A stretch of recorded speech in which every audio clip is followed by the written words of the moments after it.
Well, nearly 1 year ago, thousands of homes across Siouxland were damaged or destroyed by flooding. Tonight, we begin a two-night special. KMAC 14's Olivia Wilmson shows us how one couple faced the destruction of their dream home and then cancer. Larry and Rita Legg wanted to spend their days by the water in this home. Our house was paid for and we were trying to retire is what we were doing last summer. Their garage out back is about 4 feet higher than their home, with a spare bedroom and bathroom for visitors. They weren't in a designated flood zone, so Larry didn't buy flood insurance. But then they heard the news. The Missouri River was going to flood.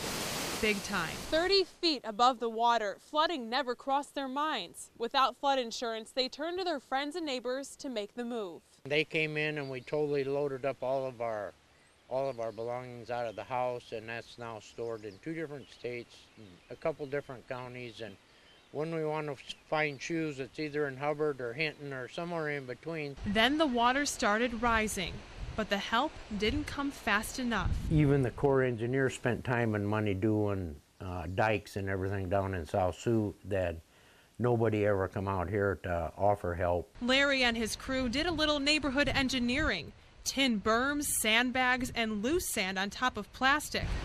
But the river was too high. The water was 2 feet high in our living room and stayed there for 2 months, which is a normal flood, just comes and goes and the next day you're cleaning up. This one stayed for 2 months. When the water receded, this is what was left of Larry's retirement home. Floor to ceiling covered with mold. They advised us the only way to fix it would be to strip it down to the 2x4s and treat them for mold and then seal the wood after that, and then we could do construction again. But you know, the cost of doing that is really not worth the effort. Facing a dire financial situation with his house, Larry's bad news got even worse. I ended up with colon cancer and they took out about 1 foot of my colon, and right now we're doing chemo and radiation both. From November to January, Larry had 5 operations. And then, after we got done with the operations, we had a German Shepherd that was 13 years old, and she died. So it's pretty hard to go through all that, but you have to figure out a way to do it. With the house destroyed and cancer threatening Larry's life, the Leggs needed help. All the neighbors have helped us out up here. It's a pretty good place to live. Coming up tomorrow, see how friends and family came together and how far Larry and Rita have come since the flood took almost everything. Olivia Wilmson, KMAC 14 News. Well, almost 1 year after the flood that devastated Siouxland, KMAC 14 is checking back with one family that lost almost everything. Last night, we introduced you to Larry and Rita Legg in Dakota County, Nebraska. They lost their retirement home in the flood. They had no flood insurance, and rebuilding wasn't an option.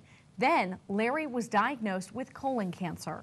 Tonight, KMAC 14's Olivia Wilmson takes us back to their home and shows us how the couple is turning things around with a helping hand from friends and family. I wished I could have drank a lot of whiskey and smoked a lot of Pall Malls, but unfortunately that wasn't going to happen, so we just dealt with it, my wife and I, and did what we had to do to survive. And they did. The Leggs found one bright piece in a very dark puzzle.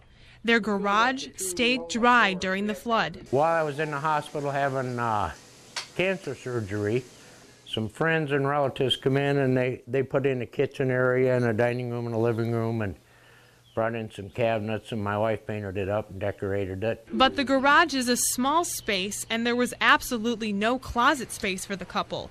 So Larry did some digging. He found a modular classroom from the Hinton School District. Larry wanted to build a new place for him and Rita, but money was tight, especially with his cancer bills. Financially, it's a total 100% disaster because when you add the cost of trying to save the old structure, which is considerable with sand and sandbags, and then all of the moving around that we've done and the cost to redo the garage here and then bring in another house. Friends and family saw how much they were suffering and decided to pitch in. They organized a benefit and raised enough to start rebuilding. Now they can start over. When it comes in, we have to redo the whole thing almost inside and out because the windows won't be in the right spot. And my wife has been laying rooms out to where she would like them. For Rita, it's been a very tough journey. Brown is colon cancer. She wears a cancer bracelet every day to remind her to be strong, while she and her husband put the pieces back together. Things this last year have been tough. We're 11 months now past the flood, and we're hoping it'll straighten around here this year. Olivia Wilmson, KMEG 14 News.